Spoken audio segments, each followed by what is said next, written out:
Oh, tentu ada dong. Ada, pasti ada.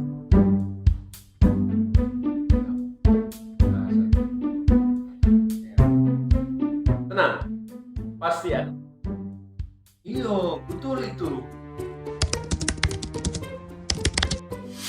Mari doakan rangkaian kegiatan Hari Ulang Tahun Gereja Protestan Indonesia Bagian Barat yang ke-75 yang dipusatkan di Kota Padang, Sumatera Barat.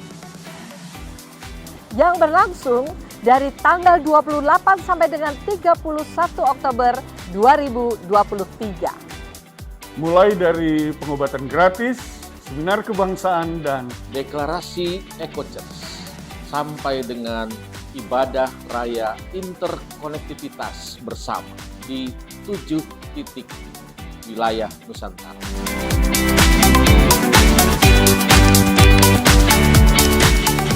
Oh, tentu tidak.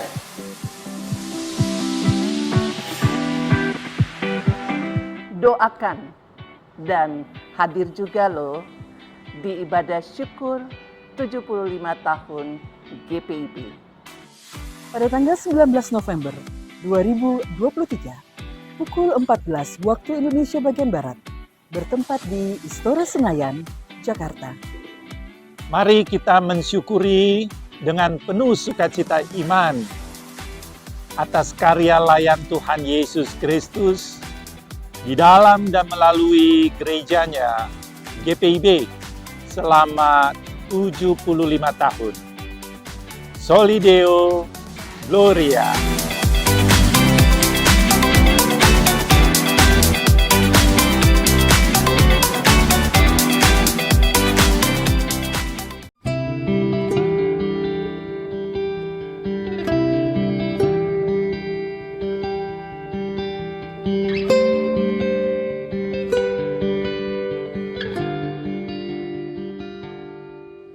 Bapak, Ibu, Saudara-saudara, dimanapun Anda berada, selamat malam. Kita bersyukur berjumpa kembali dalam program Night Call GPIB untuk merenungkan firman Allah. Tetapi sebelumnya akan diawali dengan persembahan pujian kepada Tuhan yang akan dipersembahkan oleh Ibu Marta. Mari kita dengarkan pujian itu.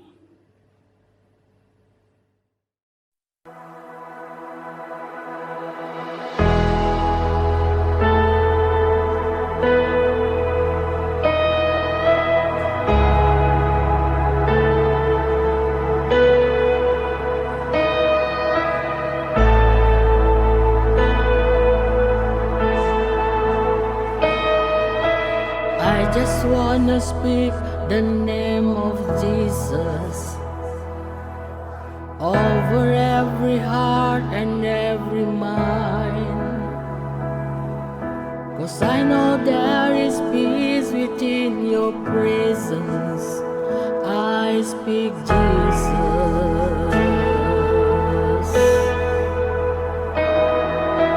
I just wanna speak the name of Jesus, till every dark addiction starts to breathe, declaring there is hope and there is freedom. I speak Jesus. Your name is power, your name is healing, your name is life. Break every stronghold, shine through the shadows, burn like a fire.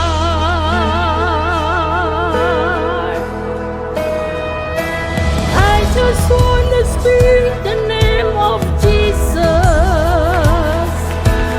over fear and all anxiety, to every soul held captive by depression. I speak Jesus.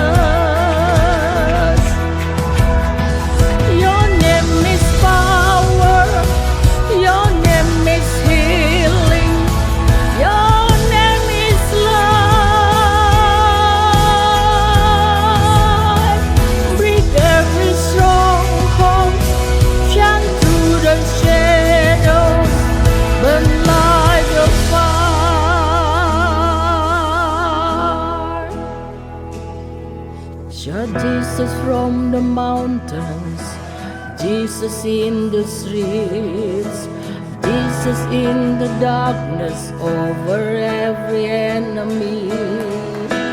Jesus for my family, I speak the holy name, Jesus.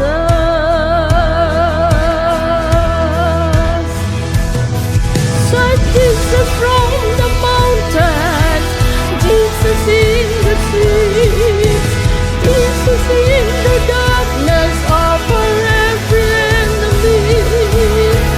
Jesus for my family, I speak the holy name, Jesus.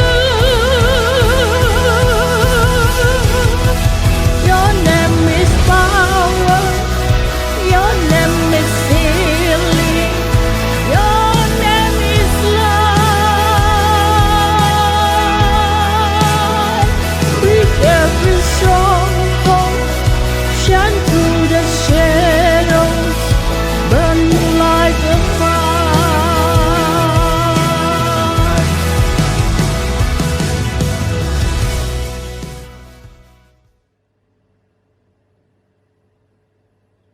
Bapak, Ibu, Saudara sekalian, mari kita mempersiapkan diri untuk mendengar firman Tuhan. Kita berdoa. Tuhan kami yang hadir di sini, merindukan sabda-Mu. Berfirmanlah karena kami siap untuk mendengar. Tetapi tolonglah kami dengan Roh Kudus, yang membimbing dan menuntun kami untuk mengerti dan memahami firman-Mu. Dan selanjutnya Tuhan menolong kami untuk menjadi pelaku-pelaku firman ini dalam kehidupan yang konkret. Dalam Yesus Kristus, firman yang hidup. Amin. Pembacaan firman Tuhan pada hari ini, kita baca dari Yeskiel 37 ayat 28. Dikatakan demikian, maka bangsa-bangsa akan mengetahui bahwa aku Tuhan menguduskan Israel pada waktu tempat kudusku berada di tengah-tengah mereka untuk selama-lamanya. Demikian firman Tuhan. Tentu berbahagia setiap orang yang setia mendengar sabdanya, tetapi juga melakukan dalam kehidupan yang konkret. Bapak, Ibu, Saudara-saudara dimanapun Anda berada, pembacaan kita di Renungan Night Call malam hari ini adalah merupakan bagian dari Yeskiel 37 yang berjudul Kebangkitan Israel. Pada tahun 587, kerajaan Yehuda yang diperintah dinasti Daud jatuh ke tangan Nebukadnezar. Sebagian penduduk dibuang ke tanah Babel. Nabi Yeskiel termasuk orang yang dibuang ke tanah Babel itu. Kondisi ini, saudara-saudara, menimbulkan sebuah krisis. Bangsa yang ada di antara pembuangan itu. Bangsa Israel digambarkan seperti tulang-tulang kering yang sudah tidak ada kehidupan. Dan hal ini sangat memilukan hati. Saudara-saudara, pertanyaannya adalah mengapa Allah membiarkan umatnya menjadi seperti ini? Mengapa Allah membiarkan bait sucinya atau rumahnya dihancurkan oleh musuh Israel? Mengapa tanah janji ini sekarang lepas dari tangan mereka? Jawabnya, saudara-saudara, karena bangsa Israel tidak setia. Karena bangsa Israel hidup mengembangkan dosa. Dan bangsa Israel tidak menyembah Allah. Sikap dan perilaku umat Israel sebagai umat pilihan tentu sangat menyakitkan hati Tuhan. Karena bangsa Israel menyembah kepada berhala. Dalam situasi seperti ini, kita bisa membayangkan bahwa janji pemulihan yang disampaikan oleh Nabi Yehezkiel merupakan satu harapan yang bersinar dalam kegelapan. Yang kita dengarkan hari ini adalah janji Allah bahwa Ia akan memulihkan kerajaan Israel yang bersatu. Firman-Nya mengatakan demikian. Aku akan menjadikan mereka satu bangsa di tanah mereka, di atas gunung-gunung Israel. Yehezkiel menubuatkan dengan sebuah lambang, 2 potong papan yang menggambarkan kerajaan Israel, wilayah selatan Yehuda dan wilayah utara Yusuf, akan digabungkan menjadi satu papan yang melambangkan bangsa itu atau kesatuan bangsa itu di negerinya sendiri setelah mereka kembali dari pembuangan. Pada waktu itu, keturunan Daud akan memerintah bangsa yang sudah dipersatukan itu untuk selama-lamanya. Saudara-saudara, memaknai nubuat Yehezkiel ini secara faktual dan eskatologis. Artinya, pertama merupakan catatan sejarah bagi bangsa Israel yang dipulangkan kembali dari tanah pembuangan di Babel ke negerinya untuk membangun Yerusalem dan Bait Allah. Yang kedua, Yehezkiel tidak sampai di situ saja, tetapi dia menatap ke depan, mengarahkan pandangannya kepada kedatangan kerajaan Mesianis. Bila mana Bait Allah akan ada kembali di tengah-tengah umatnya. Pada waktu itu, bangsa-bangsa akan mengakui kekuasaan Allah melalui keselamatan umatnya. Bapak, Ibu, Saudara-saudara, kerajaan Mesianis itu yang digambarkan dan dibayangkan oleh Yehezkiel telah dipenuhi oleh kehadiran Yesus Kristus yang menyelamatkan umatnya dan membebaskannya. Firman yang kita baca malam hari ini mengatakan, maka bangsa-bangsa akan mengetahui bahwa aku, Tuhan, menguduskan Israel pada waktu tempat kudusku berada di tengah-tengah mereka untuk selama-lamanya. Bapak, Ibu, Saudara-saudara, ayat ini menggambarkan situasi dan kondisi bangsa yang telah kembali dari pembuangan dan telah dipulihkan. Ditandai dengan simbol sebagai ikon bangsa itu, yaitu dengan membangun kembali Bait Allah di tengah-tengah bangsa itu untuk menunjukkan kedaulatan dan kemahakuasaan Allah kepada bangsa-bangsa lain. Hal itu, saudara-saudara, dilakukan oleh umat Israel untuk memproklamirkan bahwa Allah Israel adalah Allah satu-satunya yang maha kuasa, Allah yang berdaulat, Allah yang rahmani dan rahimi, yang mengampuni dan yang membebaskan umatnya dari keterpurukan dan juga dari dosa.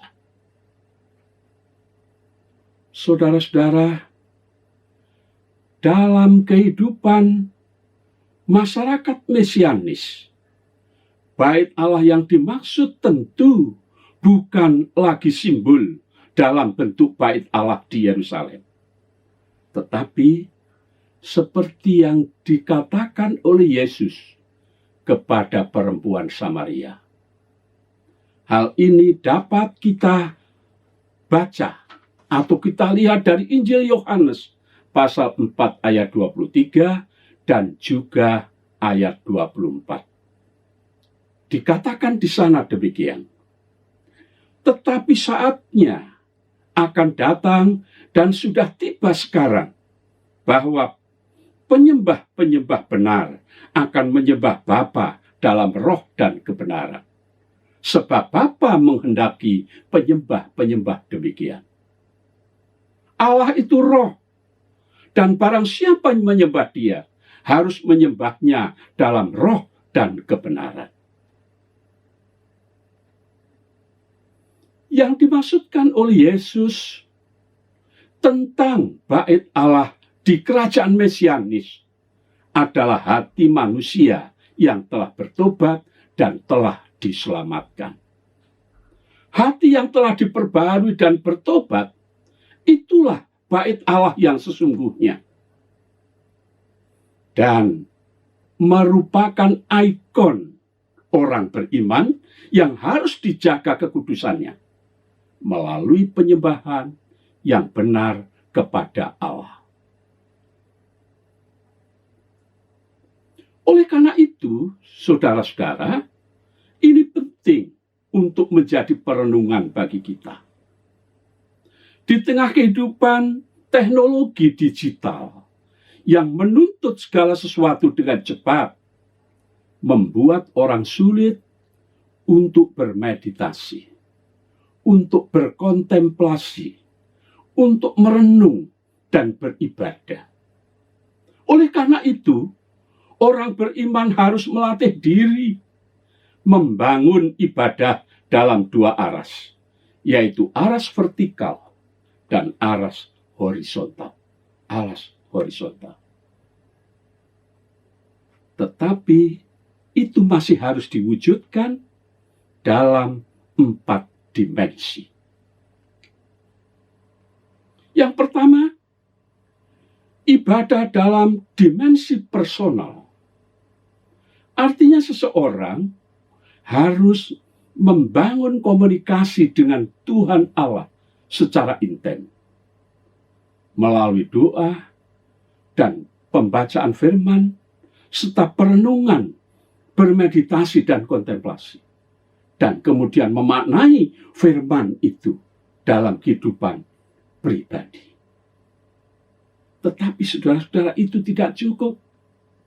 Karena itu harus ada ibadah berikutnya dalam dimensi ekumenikal. Dimensi ekumenikal artinya kita hidup tidak sendiri. Kita dipanggil juga oleh Tuhan untuk membangun persekutuan. Kita menggabungkan diri dengan orang lain, mungkin dalam ibadah gereja, dalam ibadah keluarga, bergabung di tengah masyarakat, membangun ibadah secara ekumenis. Karena kita tidak hidup sendiri, tetapi dipanggil untuk membangun persekutuan itu.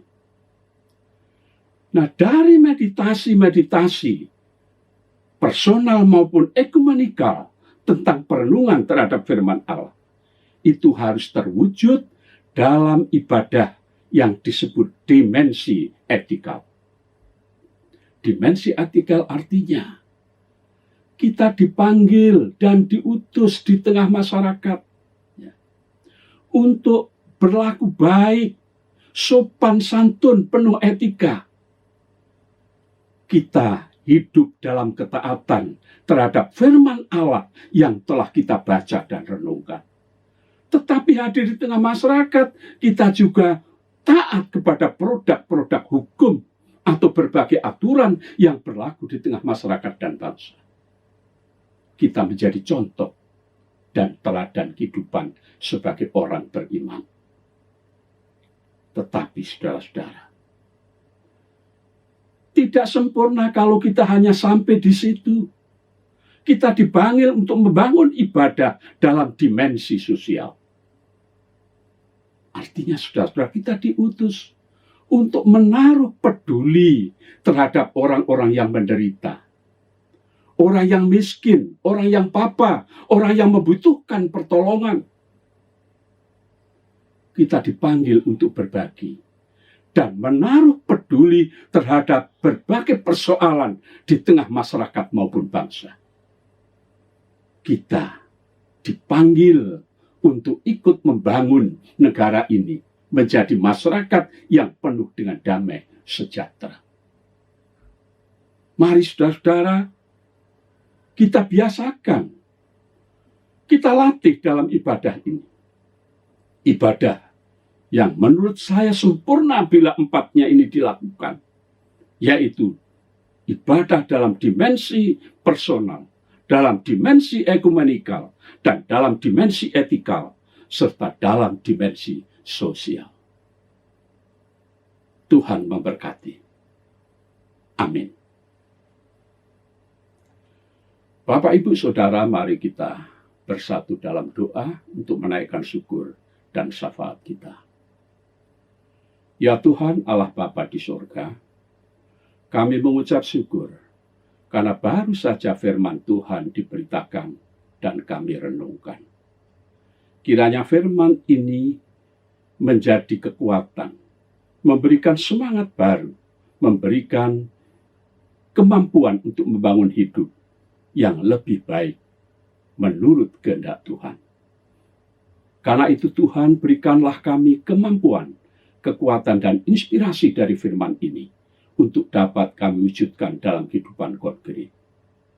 Tuhan Bapa Surgawi, kami juga menyerahkan hidup dan kehidupan kami agar kami sebagai orang beriman mampu menjaga bait Allah yang sesungguhnya, yaitu hati kami yang telah diperbarui.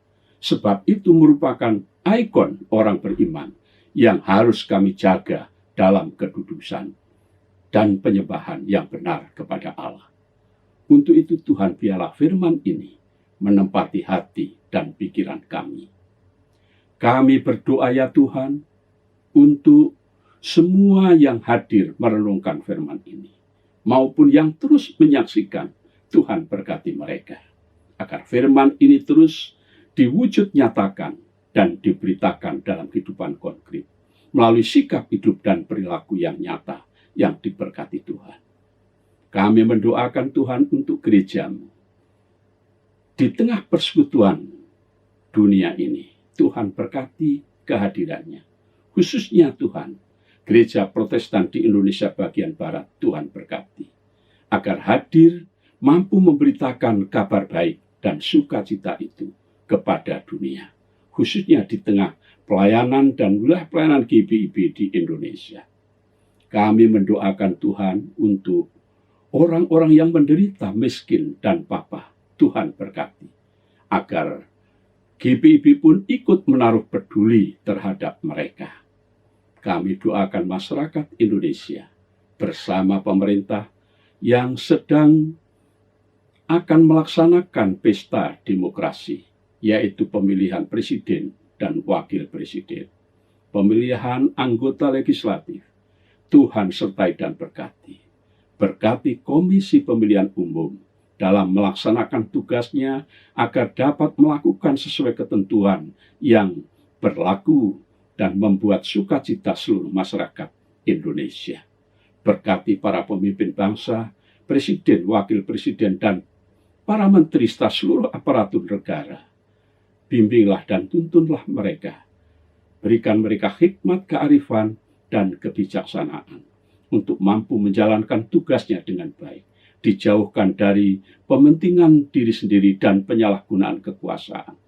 Tapi biarlah beserta seluruh masyarakat Indonesia membangun negeri ini menuju masyarakat yang adil dan makmur.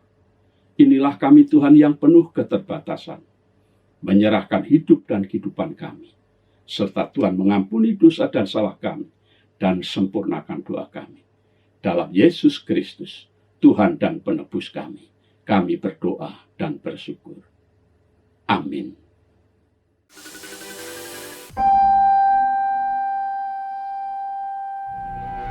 Shalom, salam sejahtera bagi kita semua. Saya Oli Dono Kambe selaku Ketua Panitia Hari Ulang Tahun GPIB ke-75 tahun. Mengajak jemaat GPIB untuk mengucap syukur kepada Tuhan Yesus Kristus yang menyertai pelayanan GPIB sejak tanggal 31 Oktober 1948 sampai dengan saat ini. Mensyukuri anugerah Tuhan, memasuki usia 75 tahun yang disebut sebagai usia berlian. Maka pelaksanaan hari ulang tahun mengangkat moto GPIB, berbinar kasih.